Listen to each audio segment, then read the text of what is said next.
All right, we're on a roll. This is working. Let's keep it going. We are on chapter 7, segment 15, which is Mythos Creed 15, Earned Grows, Passive Pays. This is the secret of the wealthy. If you master this one creed, you will have financial freedom. Use your earned income, earned by trading your time or services for money, to buy a financial vehicle that pays passive income, like a rental income, dividend, revenue, whatever. When your passive pays your bills. Then your passive pays your bills. The first asset is going to be the most difficult to attain for most people for a few reasons. 1, because their earned income is being used to pay bills. 2, because they don't actually know what assets are. 3, because the time it would take them to achieve it seems like too much effort. 4, because they don't know how to effectively choose business partners. 5, because they listen to zombies. Let us go over these with a little more depth. Number 1, used to pay bills. Tier 4 don't have money for living, so they only focus their earned income on that. Tier 3 use their little overage to build emergency funds or go on vacations. Tier 2 people surprise me with their mentality that their extra money is for buying things. They fall into this delusion that money will keep flowing to their bank account forever. Tier 1 usually have so much extra that they don't know what to do with it, so they give it to experts who will grow it for them. Number 2, they don't know what assets actually are. For this chapter, I refer to anything that produces passive income as an asset. Passive income is money you get without having to trade your time or labor for. If you buy a 16-unit apartment complex and hire a property management company, then you don't have to put any of your own labor into that property. Yet you still get a portion of the rental income. That's passive income. Now look, for those of you trying to automatically come at me, you got to remember this book is aimed at people who have never heard of finances, never had financial education, never know what's going on. Okay, so for this definition of this chapter, yes, it is passive income. Granted, 1, you have to do your Monday morning report. You should be on top of that management company and making sure that they're not doing overages with their repairs, paying a $40 repair, but giving their uncle a $600 bill for it, that kind of stuff. You do got to watch out for it. That kind of stuff happens. However, for the most part, it is still passive income, especially if you're a silent investor, then you are passive income. This book is just about giving the concepts to people. So I appreciate anybody who comes at me and is trying to, Okay, remember who this book is aimed at right now. This book is aimed at people with zero financial intelligence. They have high intelligence, just not financial intelligence. That's who this book is aimed for. So for the purpose of this book, that is still passive income. Number 3 was because the time it would take them to achieve it seems like too much effort. I can't make you value your time. I've spoken with enough financial advisors to know that they wish they could get their clients to value their long-term effects from today's choices.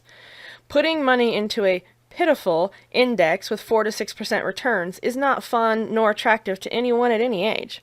There's no immediate ego boost, no emotional payoff. However, the freedom you gain 10 plus years from starting it is what everybody wants. Number 4, they don't know how to effectively choose business partners. Starting a business is so complicated, and no one has really been trained on it, so they blindly follow the loudest talker in the room without understanding how the process actually works. It astonishes me how many people get conned because somebody else has more energy. Like somebody comes in the room and has energy and zest about whatever they're talking about, and people go, oh, this person knows what they're talking about. They should know. It astonishes me because no, they don't know necessarily. I mean, maybe they do, but maybe they don't. So anyway, some people get burned and then they never try again. That astonishes me too. I don't know if you want to say psychologically, behaviorally, whatever.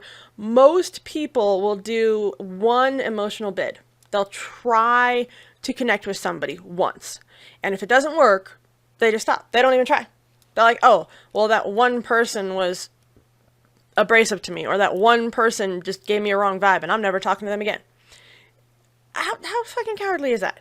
Now, we're not talking about somebody who assaulted you or held you up in a robbery. Obviously, you would never want to deal with that person again.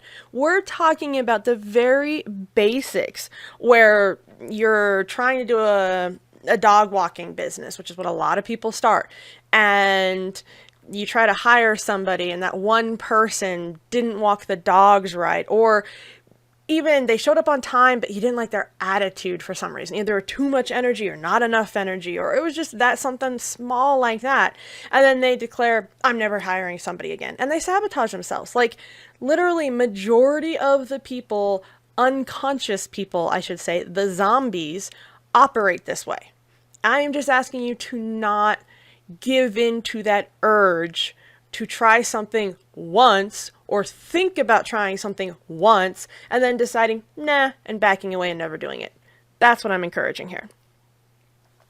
Like the locksmith who takes on an apprentice only to lose 70% of their business when the apprentice starts their own locksmith company. They refuse to ever take on another apprentice. They refuse to grow their company.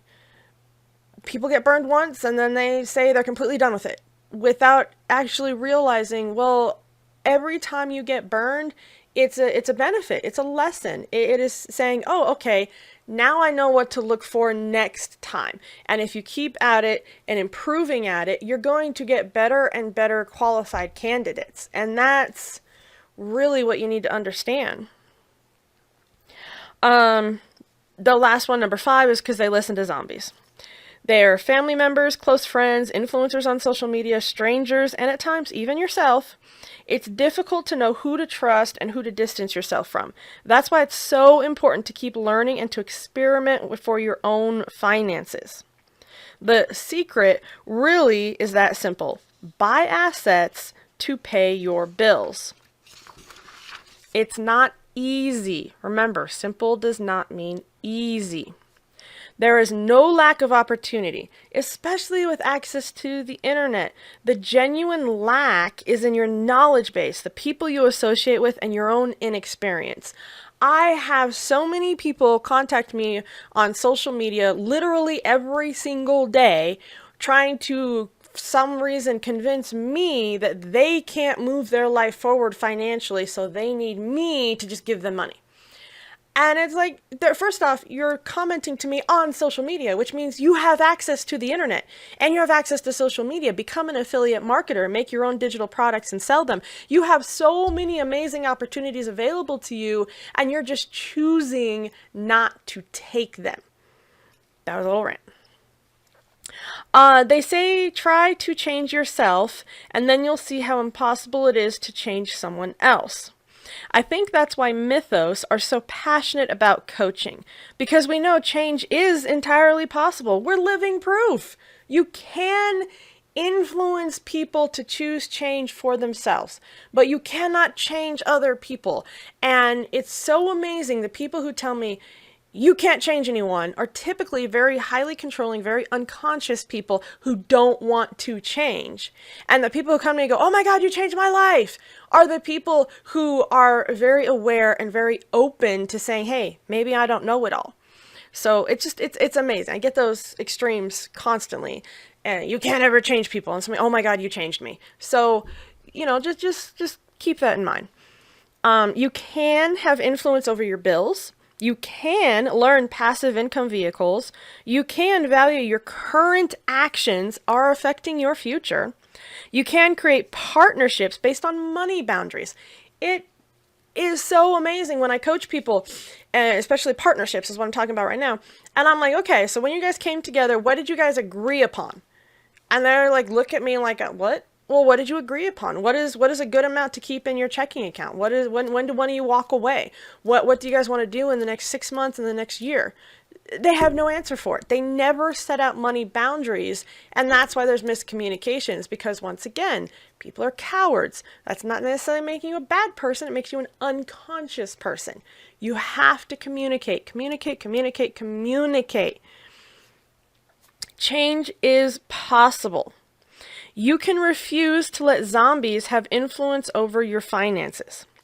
Changing your life is entirely within your control. You just have to take control with your actions. Use your earned to acquire passive. Aside from my little rants, this was actually really good. Like, I had nothing I need to change on this little segment. So, woohoo! All right, there's that one.